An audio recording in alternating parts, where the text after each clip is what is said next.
Hello, everyone. Today I'm speaking with Mr. Vikram Gourineni, Executive Director at Amara Raja Batteries. So Amara Raja recently held the groundbreaking ceremony for its lithium-ion Giga factory in Telangana. So Vikram, welcome to the chat. And can you please take us through your plan for cell manufacturing and your overall vision for the Giga corridor you're working on? Sure. First off, thank you for having me, Pirakshi. I think a pleasure to be here and answer your questions today. We're very excited. We broke ground just a couple of weeks back in the state of Telangana. And it's the first time we're moving outside of our traditional comfort zone of manufacturing in Andhra Pradesh. But ultimately, I think we reached a good kind of agreement. And I think we have a similar vision to what the state of Telangana has for building up an entire EV ecosystem. Mm-hmm. So when you look at our park also, I think the entire the larger kind of goal is to build an ecosystem. It's not that we can only be alone a battery player. We have to bring our ancillaries, our components, critical supply chain to us as well. And part of the vision behind this entire thing, we've been traditionally a lead acid battery player, mostly on the automotive side. 70% of the revenue comes from automotive and 30% comes from industrial. But as we saw the shifting technologies, chemistries, one of the things we kind of realized is there's new competition coming in. There's an entire new landscape of, the industry is going to look very different going forward. Mm-hmm. So can we continue to be just a battery player, or do we need to kind of look beyond that? And even if we compare a traditional lead acid battery that we put in the market versus a lithium pack, there's a lot more complexity built around it. We have to bring in controls. We have to bring in BMS, analytics, thermal management. These are not things that in our traditional business that we're used to. So we want to start looking at not only making cells and packs, but bringing in BMS, bringing in analytics, and bringing in any other parts of larger systems that we can. So maybe in the short term, battery will continue to be the heart of any system and intelligence solution that we provide, but we want to look beyond that. Energy storage solutions will require a lot more, many more components, many more parts of a system. And like that, I think we can look to increase our share of wallet with our customers as well. Mm-hmm. Specifically in Telangana, the initial investment we would be making is in building out our commercial pilot. Maybe that'll range from 60 to 100 megawatt hour. In the same facility, we want to start our first actual commercial line as well, where that would be about 2 gigawatt hour of cell manufacturing. That would be NMC. And the initial kind of, low-hanging fruit, what we want to target immediately is the two-wheeler market. I believe that local and light mobility is where we should really be targeting in the early stages of our investment. And a pack manufacturing, which we have in Tirupati, that'll continue to be there, but we'll also start expanding in Telangana as well. Okay, understood. So you said the chemistry initially is going to be NMC, and what will be the form factor of the cells that you're going to start with? So while we start with NMC, we're also kind of, looking forward, we see a larger play in LFP also in India, but it's more that looking immediately at the two-wheeler application, we wanted to start with NMC. That'll be a cylindrical cell, 2170, and then kind of increasing the cylindrical size over time. I think in our larger vision, through the end of the decade, we'd be looking at both cylindrical and prismatic form factors. At this time, pouch hasn't really seen, I think we don't have a great reason to kind of want to include pouch in our kitty, but LFP and NMC between cylindrical and prismatic. Understood. So I think in 2021, you made a partnership with a Slovakia-based company called Innovat. So we would like to understand what are the synergies there. There was also a statement that said the partnership will help Amara Raja limit its import dependencies for critical raw materials. So can you take us through what that partnership is about and how it will help you? Sure. So we made a financial investment some time back. I think it's just over 12 months now. Mm-hmm. The financial investment, one of the co-investors was also one of the larger material suppliers in the world, mining and material suppliers, Rio Tinto. So there was some potential, backward synergy that similar access to raw material like lithium and others would come. Right now, we remain as a financial investor in that company.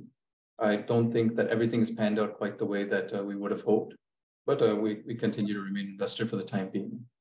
Okay, understood. And also for cell manufacturing, can you tell us about your readiness with respect to technology access for cell manufacturing? Is it your internal R&D, or is it some other company you're working with for the technology? So these first phase that we talked about between the commercial pilot, the 2 GWh manufacturing, that's going to be predominantly driven by our own in-house activities. And when I say in-house activity, we have our own programs running within the company, but we have been for the last several years on both a pack, charger, cell development. We work with different players and collaborate on a variety of different aspects of that development. And I think one thing we're very clear on is that we've not been traditionally strong in core R&D. We don't intend to do everything by ourselves. I think where we see the value of an Amara Raja is to set up world-class supply chain manufacturing systems and be able to deliver with extremely high precision and quality. But this first phase would be mostly based on those efforts. And as we kind of scale up, we know we have made a series of investments. We continue to work with other players. Log9 Materials is one such example. And some of the programs that they're working on right now, we have some option to commercialize specific developments of theirs. Understood. Yes, I understand. They also recently announced operating their line for LTO and LFP cells.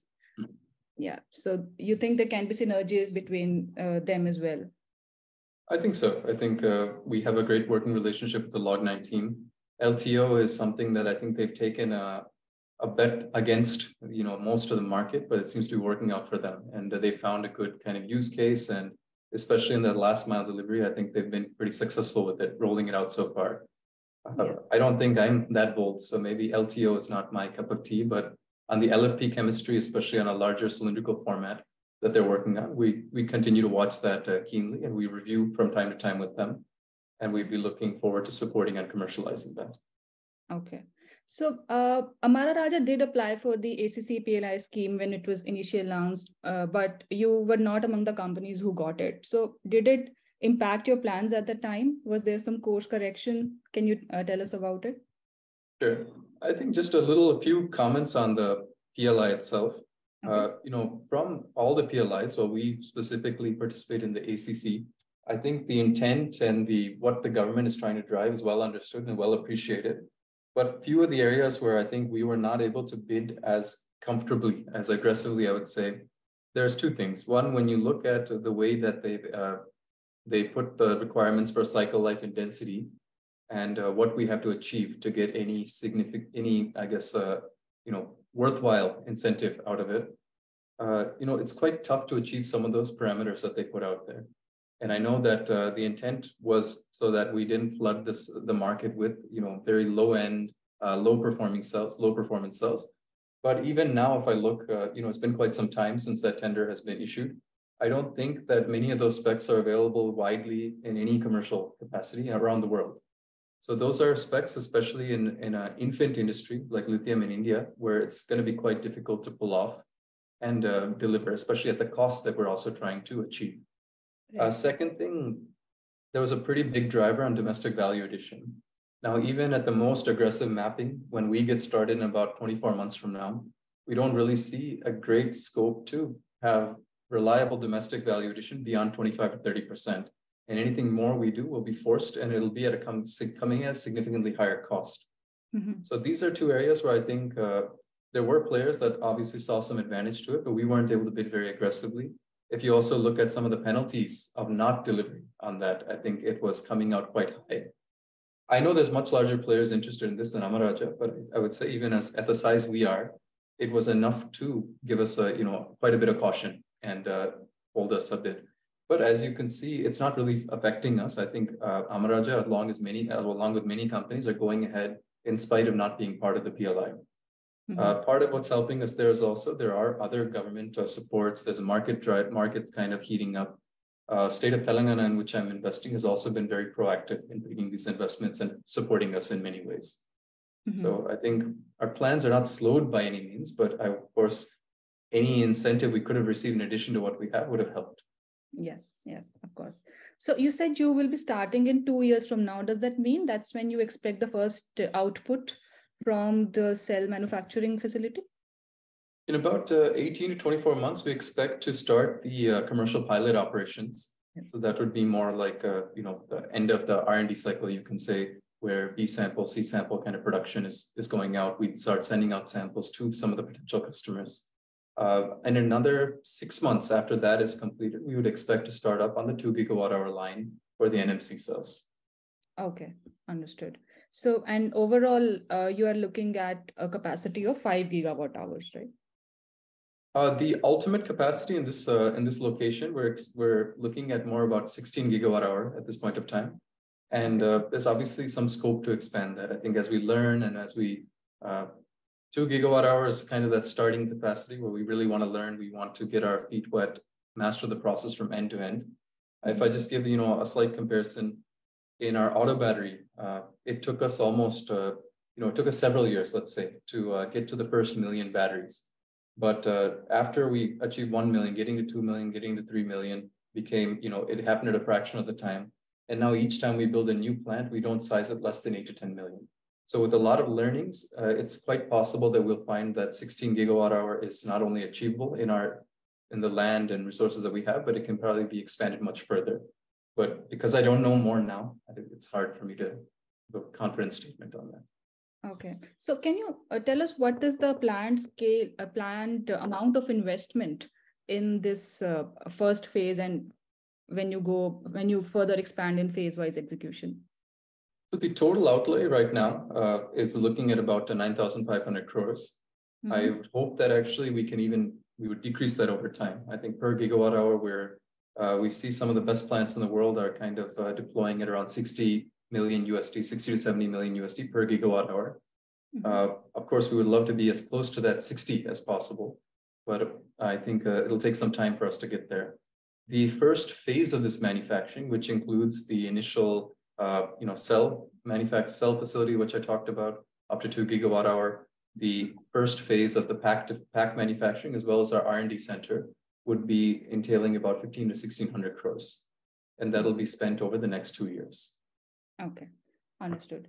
Can you tell us a little more about your plans for developing the supply chain? You mentioned it, but of course, as everyone is aware, in terms of raw materials, access, refining capabilities, we still have a lot of work to do. So what is your outlook for building a domestic value chain for cell manufacturing in India, and how do you plan to support those efforts?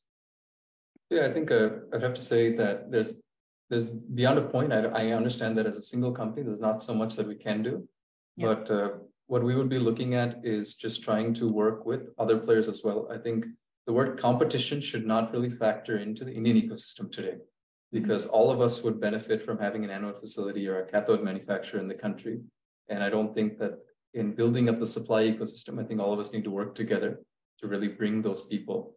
Amara Raja's 16 gigawatt hour, even by the end of the decade, is not going to be significant enough to bring in the largest players on cathode or anode, electrolyte, etc. But what we are doing right now is we're looking at more of the low-hanging fruit.